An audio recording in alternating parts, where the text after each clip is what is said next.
20,000 కోట్ల భారం, నమ్మక ద్రోహం అంటూ కరెంట్ ఛార్జీల మీద కూడా కథనాన్ని ఇచ్చారు. ఈ పరిణామాల నేపథ్యంలో నిజంగానే మార్పు మొదలైందా, కోలుకుంటోందా రాష్ట్రం? మరోవైపు చెత్తతో పోటీ పడలేనని చంద్రబాబు గారు అనడం ధర్మమేనా? అసలు ఎవరు చెత్త పనులు చేస్తున్నారు, ఎవరు ఏ రకంగా వ్యవహరిస్తున్నారు? సార్, మీరు చెప్పినటువంటి 3 టాపిక్స్ క్లియర్గా చెప్తానండి. నిజమే జగన్మోహన్ రెడ్డి గారికి చంద్రబాబు నాయుడు గారికి పోటీనా అంటే నిజంగా అసలు మేము సర్వకాల సర్వ వ్యవస్థల యందు చంద్రబాబు నాయుడు గారు మాకు ఏ రోజుకి పోటీ కాదు. అసలు మీతో పోటీ పడేది ఏముంది సార్? జగన్మోహన్ రెడ్డి గారు ముఖ్యమంత్రి నడిచేయాడు, మీరు పొడి చేయరు, మీకు మేము పోటీ పెట్టుకోవడం ఏంది? సరే, ఇంకొకటి, మీరు నిజమే మీరు ఏదో పోటీ అంటున్నారు కదా, సూపర్ 6 సూపర్ హిట్ అంటున్నారు కాబట్టి 2 లెక్కలు చెప్తా ముగిచ్చేస్తాను సార్. చంద్రబాబు నాయుడు గారు సూపర్ 6 హామీలు అమలు చేయాలంటే 1,19,589 కోట్లు రావాలి సార్. ఎంత? 1,19,589 కోట్లు కావాలి పర్యానం.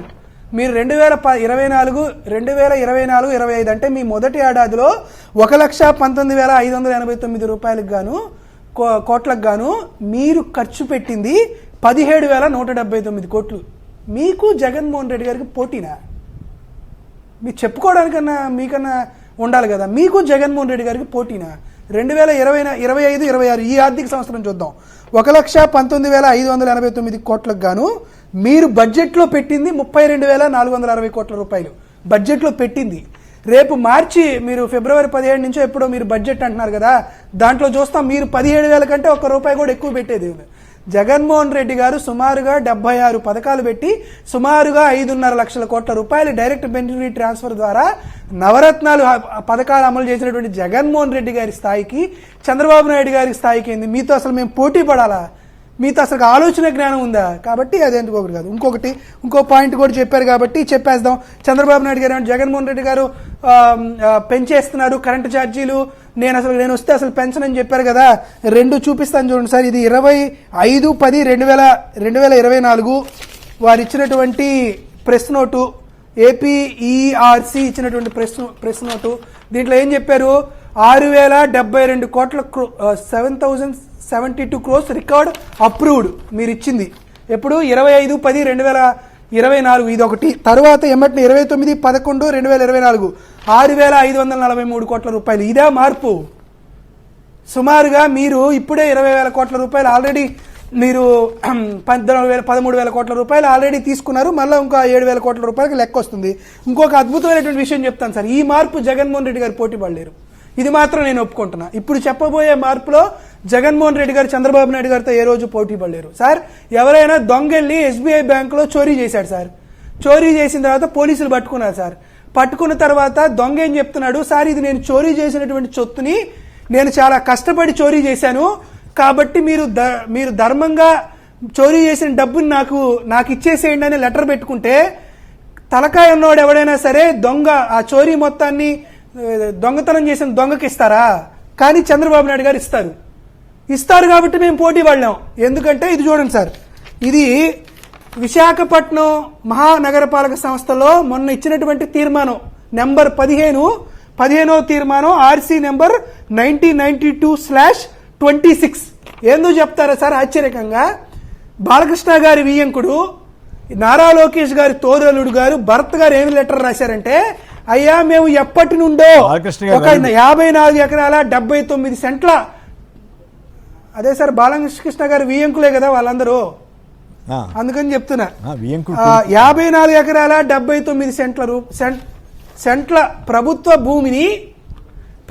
భూమిని మా గీతంస్ ఇన్స్టిట్యూట్ ఎప్పటి నుంచో కబ్జా చేసింది. ఎప్పుడో మేము కబ్జా చేసుకున్నాం. కబ్జా చేసిన ఈ భూమిని గతంలో జగన్మోహన్ రెడ్డి గారి ప్రభుత్వం అన్యాయంగా ప్రభుత్వ భూమిని ప్రభుత్వం తీసుకుంది. కాబట్టి తమ యందు దయ ఉంచి మేము కబ్జా చేసి దోచుకొని ఇప్పుడు ఎంజాయ్మెంట్ చేస్తున్నటువంటి 54 ఎకరాల 79 సెంట్ల భూమి రమారమి మార్కెట్ వాల్యూ 5,400 కోట్ల రూపాయలైనటువంటి ఈ భూమిని దయచేసి ఫ్రీగా మాకిస్తే మేము చాలా కృతజ్ఞతలు చూపిస్తామనంటే ఇచ్చి పడేసాం సార్. గొప్ప మార్పు చంద్రబాబు నాయుడు గారి మార్కు, నారావారి మార్పు. దీంట్లో మేము పోటీ పడలేం. ఈ 5,400 కోట్ల రూపాయల కుంభకోణం చేసినటువంటి భరత్ గారితో జగన్మోహన్ రెడ్డి గారు పోటీ పడలేరు. లోకేష్ బాబు గారితో జగన్మోహన్ రెడ్డి గారు పోటీ పడలేరు. చంద్రబాబు నాయుడు గారితో వైఎస్ఆర్ కాంగ్రెస్ పార్టీ వాళ్ళని పోటీ పడలేవు. ఏం సార్ ఈ కుంభకోణం?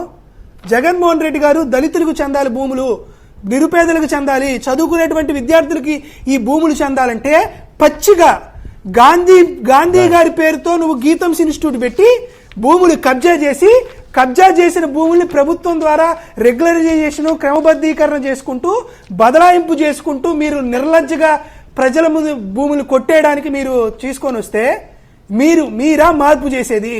మీరా గవర్నర్ గారి చేత అసత్యాలు పలికిచ్చేది? మీరా జగన్మోహన్ రెడ్డి గారికి పోటీ పడేది? మీరా సూపర్ 6 హామీలు జగన్మోహన్ రెడ్డి గారితో మీరు పోలిక చేసుకునేది? కాబట్టి మీరు ఎప్పుడు కిందే ఉన్నారు, మేము ఎప్పుడు పైనే ఉన్నాం. కాబట్టి ఈ రోజు కూడా మేము చాలా స్పష్టంగా చెప్పగలుగుతుంది ఏంటి అంటే, జగన్మోహన్ రెడ్డి గారు ఖచ్చితంగా మీరు చేసినటువంటి అవినీతి వ్యవహారాల్ని, మీరు చేస్తున్నటువంటి అక్రమ పాలనని, మీరు ఇచ్చినటువంటి హామీల అమల్లో మీరు చేస్తున్నటువంటి వైఫల్యాన్ని ఖచ్చితంగా జగన్మోహన్ రెడ్డి గారు 100% 600 అగ్రహారం భూమి బద్దలైనా సరే ప్రజా ఉద్యమాలు నిర్మించి మేము ప్రజల ముందు మిమ్మల్ని ఎండగడతాం. ఖచ్చితంగా మా ప్రభుత్వం అధికారంలోకి వచ్చిన తర్వాత మళ్ళీ చెబుతున్నాను చూడండి, ఈ 54 ఎకరాలని తిరిగి ప్రభుత్వం చేజిక్కించుకుంటుంది. వీటిల్ని ఖచ్చితంగా దళితులకు కావాల్సినటువంటి భూములు వారికి కేటాయిస్తాం. వారి చేత వారికి అక్కడ డబుల్ బెడ్రూమ్ ఫ్లాట్లు కట్టించి వారికి ఇస్తాం. దాంట్లో మరొక డౌటే లేదు. తస్మాత్ జాగ్రత్త, మీకు నచ్చినట్లు మేము చేసుకుందాం అనేటువంటి ఆలోచనలు ఏమైనా ఉంటే వైఎస్ఆర్ కాంగ్రెస్ పార్టీ రాబోతుంది. మీ కోసాలు కదిరిపోతున్నాయి, మీ సింహాసనాన్ని లాక్కుంటున్నాం.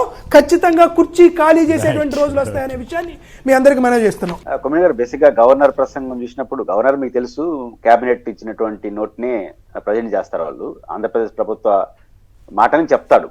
కానీ ఈ గవర్నర్ చూసినప్పుడు కొంచెం ఇబ్బందికర పరిస్థితి ఏంటంటే, ఆయనతో గత ప్రభుత్వం ఏం చెప్పింది దాని ఉల్టాగా ఆయనతో చెప్పించేస్తున్నారు. అసెంబ్లీలోనూ అసెంబ్లీ అంటాడు, అప్పుడు అమరావతి రాజధాని పైన ఒకటి, ఈ రోజు ఒకటి మాట్లాడిస్తున్నారు. బేసిక్ గా మార్పు ఎప్పుడు ఉంటుంది, ఆ మార్పు పురోగమం ఎప్పుడు ఉందా తిరోగమం ఎప్పుడు ఉందన్న సమస్య. ఇప్పుడు ఆంధ్రప్రదేశ్ లో మార్పు అనేది కాదు కదా, ధైర్యంగా సూపర్ 6 సూపర్ హిట్ అయిందని ప్రచారం చేస్తున్నారు కదా, అది విశేషం. ఇప్పుడు దానికి ఇప్పుడు బేసిక్ గా అచ్చెన్నాయుడు గారే అది సాధ్యం కాదని చెప్పాడు. మన ఊరిన సాధ్యం కాదు, తప్పు. అచ్చెన్నాయుడు గారే మహిళలందరూ ఉద్దేశించి ఏం మాట్లాడారు, తల్లి మన ఆడబిడ్డ నిధి ఏదైతే ఉందో అది చేయలేకపోతున్నాం, అది చేయాలంటే ఆంధ్రప్రదేశ్ను అమ్ముకోవాల్సి వస్తుందని చెప్పినాడు.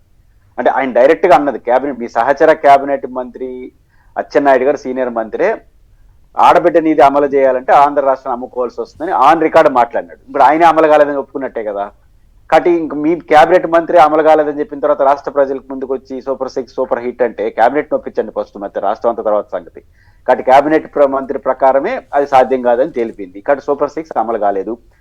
కాబట్టి కీలకమైన 2 పథకాలు జోలికి వెళ్లకుండా సూపర్ 6 అమలు అయిపోయిందని ఎట్లా మాట్లాడతారు? బడ్జెట్ ఒకటి చెప్పేస్తే పని అయిపోతుందని చెప్తున్నట్టుగా నాకు అనిపిస్తుంది. రెండోది కొమ్మినేని గారు, ఇప్పుడు అమరావతి రాజధానికి సంబంధించిన అంశం కూడా ఇప్పుడు చంద్రబాబు నాయుడు గారు రెండు చర్చారు. ఇప్పుడు జగన్మోహన్ రెడ్డి గారు సావధానంగా అనేక సందర్భాల్లో చర్చ పెట్టిన అంశాలు ఇప్పుడు విలువైన అంశాలుగా మారుతున్నాయి. జగన్ గారు ఏమంటారు, 3 క్యాపిటల్ ఫార్ములా వచ్చినప్పుడు రాజ్యాంగంలో ఏముంది అవన్నీ పక్కన పెడితే కాసేపు అక్కడ ఒక మహానగర నిర్మాణం వద్దని ఆయన అభిప్రాయం. ఈ రోజు కూడా అదే అభిప్రాయంతో ఉన్నాడు, మాలాంటి వాళ్ళ అభిప్రాయం కదా. ఇక్కడ చంద్రబాబు గారుని అక్కడ మహానగరంగాలని మిగతా వాళ్ళందరూ ఒప్పుకునేస్తారు, వైఎస్ఆర్ కాంగ్రెస్ పార్టీ మినహాయించి మిగతా అందరూ. కానీ లక్షల ఎకరాలు మాత్రం తీసుకోకూడదు అంటారు. అది ఎట్లా సాధ్యం అవుతుంది కొమ్మినేని గారు? హైదరాబాద్ తరహా నగరం నిర్మాణం, నేను ఈ విషయంలో చంద్రబాబు 100% సమర్థిస్తా. మీరు హైదరాబాద్ తరహా నగరాన్ని నిర్మించాలంటే 1,00,000 ఎకరాలు కాకుండా 10,000 ఎకరాలు. ఆయనతో పాటు మీరు కూడా కలిసి 4.5 లక్షల కోట్లు 5 లక్షల కోట్లు పోగు చేసిరండి ఇద్దరు కలిసి. కాదండి, ఎట్లా సాధ్యం అవుతుంది? మీరు హైదరాబాద్ అంటే అట్లా కాదండి, అట్లా కాదు, ఆటోమేటిక్ గా డెవలప్ అవ్వాలి తప్ప మీరు నేను ఆ రోజుల్లోనే అనేవాడిని, మీ ఇల్లు మా ఇల్లు అందరి ఇల్లు మీరు కట్టిస్తారా, ఇది ఎక్కడ గొడవండి బాబు, ఈ నగరం ఏంటి, 1000 ఎకరాలు ఏంటి అని ఆ రోజుల్లోనే అనేవాడిని. సరే, అది వాళ్ళ కోపం వచ్చేది. హైదరాబాద్ లో కూడా కొమ్మినేని గారు గ్రేటర్ హైదరాబాద్ 1,00,000 ఎకరాల ప్రభుత్వ భూమి ఉంది. ఇదే జగన్ గారు ప్రధానంగా చెప్పింది. ప్రభుత్వ భూమి ఉన్న చోట రాజధాని పెట్టమని ఎందుకు చెప్పారంటే, ప్రైవేట్ భూమి తీసుకోకూడదని. భూమి అనేది అనివార్యం. 30,000 ఎకరాలు 40,000 ఎకరాలు 1,00,000 ఎకరాలు అనేది ఒక మహానగరానికి అవసరం. ఆడొద్దని మనం చెప్తాండి. ఇది ఆడ ల్యాండ్ లేని చోట పోయి పెట్టుకొని ఎవరి దగ్గర తీసుకోవాలి? కాబట్టి ఆ కాన్సెప్టే రాంగ్ అని జగన్ గారు చెప్పింది. ప్రభుత్వ భూమి 40-50 ఎకరాలు ఉన్న చోట ఎంపిక చేయండి అని. చాలా ఆయన ఏం చెప్పాడు, మీరు ఆడబెట్టిన అభ్యంతరం అని చెప్పలా. గుంటూరు పెడతారా ఆడబెడతారా పెట్టుకోండి, బట్ అది 30-40 ఎకరాలు ప్రభుత్వ భూమి ఉండాలి. అక్కడ లేని చోట పెట్టారు, ఇప్పుడు రైతుల మీద పడ్డారు.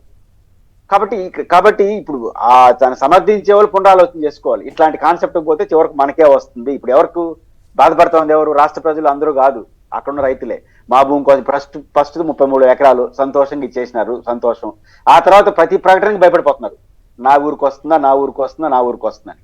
అందరూ రాజధాని పెరుగుతా ఉంటే నా ఊరు రేట్లు పెరుగుతా ఉందని భ్రమల నుంచి ఈరోజు ఏంది నా పొలం పోతుందా ఈ సిఆర్డీలో కొనే వరకు వచ్చేసినారు. ఖచ్చితంగా వాళ్ళు ఇప్పుడు సమర్థించిన వాళ్ళకి ఇది ఒక గుణపాఠం. కాబట్టి ఇప్పటికైనా ప్లాన్డ్ గా ఉండి ఒక అడ్మినిస్ట్రేషన్ క్యాపిటల్ వరకే పరిమితం చేస్తే ఇబ్బంది రాదు. దానికి భిన్నంగా పోయారంటే ఇట్లాంటి పనులు వస్తాయి. అది ఒక పాయింట్ అండి. జగన్ గారిని నిర్దేశించి చెత్త పనులు ఇవన్నీ ఇట్లా మాట్లాడటం, ఈ వయసులో ఆయన శాండు వైన్ ఇప్పుడు జరుగుతున్నటన్నింటినీ జగన్ గారికి అంటగట్టడం, అసలు ఆ వయసులో ఆయనకి పద్ధతేనా? నేను నీ కొడుకు వయసునే అని జగన్ గారు కూడా మొన్న చెప్పిన అయినప్పుడు కూడా ఆయన అట్లాగే ఎందుకు మాట్లాడతారు? జగన్ గారి ఛాలెంజ్ ని ఆయన తీసుకోలేకపోతున్నాడు. జగన్ గారి ఛాలెంజ్ ఏంటి? మా నాయనతో పోటీ పడడం దేవుడు ఎరుగు, నాతో పోటీ పడలేకపోతున్నావు అని అన్నారు. పోటీ పడుతున్నానని చెప్పండి, పోటీ అవసరం లేదు, నీకు పోలిక లేనంత బెటర్ గా ఉన్నానని చెప్పు అని. ఒక్క దాంట్లోనే జగన్ గారి పాలసీల్లో ఇప్పుడు 20 నెలలు అయిపోయింది. చాలా మంది 20 నెలలు వంతాడు అయిపోయింది కుమ్మేణ గారు, 60 నెలలే ఒక రాష్ట్ర ప్రభుత్వానికి వంతాడు అయిపోయింది, ప్రధానమైన పాలన పూర్తి అయిపోయింది. ఈ కాలంలో మీరు జగన్ గారిని ఫాలో కావడం మినహాయించి లేదా విమర్శించడం మినహాయించి జగన్ గారి మీద నిందలేయడం లేదా జగన్ గారిని ఫాలో కావడం, ఈ రెండు తప్పు ఏమైనా ఉన్నాయా? జగన్ ల్యాండ్ టైటిల్ జగన్ గారిని ఫాలో అవుతున్నారు, సంక్షేమ పథకాలు అన్ని చెప్పినా ఆయన ఫాలో అవుతున్నారు, ఇంటింటికి ఇవ్వడం చేస్తున్నారు. ఫాలో కావడం లేదా నిందలేయడం, ఈ రెండు తప్పు. ఇంక నాతో పోటీ పడలేదని ఎందుకు అంటాడు? కానీ ఇప్పుడు మీరు పోటీ అవసరం లేదా, నీకన్నా బెటర్గా ఉన్నాయని ఒక్క విషయంలో 20 నెలల కాలంలో అప్పుల విషయంలో కావచ్చు, డెవలప్మెంట్ యాక్టివిటీలో కేంద్రం నుంచి నిధులు రాబట్టుకోవడంలో కావచ్చు, ఈ పాయింట్ లో లేదా పరిశ్రమలు రాబట్టుకోవడంలో కావచ్చు, దేంట్లోనైనా అప్పులు కూడా ఇందాక కాగ్ రిపోర్ట్ కూడా చెప్పాను కదా, చాలా దారుణంగా ఉంది పరిస్థితి అనేది. అయినా కూడా ఇంత అభివృద్ధి ఎప్పుడు చేయలేదని చెప్పి విషయంలో ఆయన కన్నా ఎక్కువ చేసి ఏ రంగం మీద కేంద్రీకరిస్తున్నారండి. ఇప్పుడు అప్పులు ఆయన ఎక్కువ చేసిన దాంట్లో జగన్మోహన్ ఇన్ఫ్రాస్ట్రక్చర్ కు సమ్ పర్సెంటేజ్ తీసుకొచ్చాడు, సంక్షేమ పథకాలకు పర్సెంటేజ్, సంక్షేమం ఇన్ఫ్రాస్ట్రక్చర్ లో జగన్మోహన్ రెడ్డి గారు 20 నెలల వంతాల్లో ఎంత పెట్టాడు, మనం ఎంత పెట్టాం. సంక్షేమ పథకానికి ఆయన ఎంత పెట్టాడు, మనం ఎంత పెట్టాం. ఆయన ఎంత అప్పులు చేశాడు, ఈయన ఎంత చేసి నీకన్నా బెటర్ అని చెప్పండి, పోలికే వద్దని చెప్పండి. కాబట్టి ఆయన ఛాలెంజ్ చేస్తున్నాడు, నాతో పోల్చుకోవడానికి నన్ను పోటీ పడలేకపోతుంది. ఏ విషయంలో ఆయన కన్నా బెటర్ గా ఉన్నారు లేదా ఆయన కన్నా తక్కువ ఉన్నారు అని చెప్తున్నాడు. కాబట్టి ఎక్కడ కనపడకుండా ఇంకా అసహనం వచ్చినప్పుడు నీతో నాకు పోటీ, ఇంకా ఎవరితో పోటీ పడతారు? జగన్ గారితో మన ముగ్గురు డిబేట్ లో ఉన్నాము, మన ముగ్గురే ఆర్గ్యుమెంట్ చేసుకోవాలి, మీతో నాకు సంబంధం లేదని మీరంటే ఇంక నేను మీద పిలిచారు మీ డిబేట్ కి. కాబట్టి జగన్ గారితో మీరు కాంపిటేట్ చేసుకోవాలి, అది అనివార్యం. ఆయన చేశాడు, నాతో పోటీ పడలేకపోతున్నావు అని. కొన్ని పడికట్టు పదాలు పట్టుకునేది తిట్టేది, ఇదే కథ నడుస్తా ఉంది. రైట్.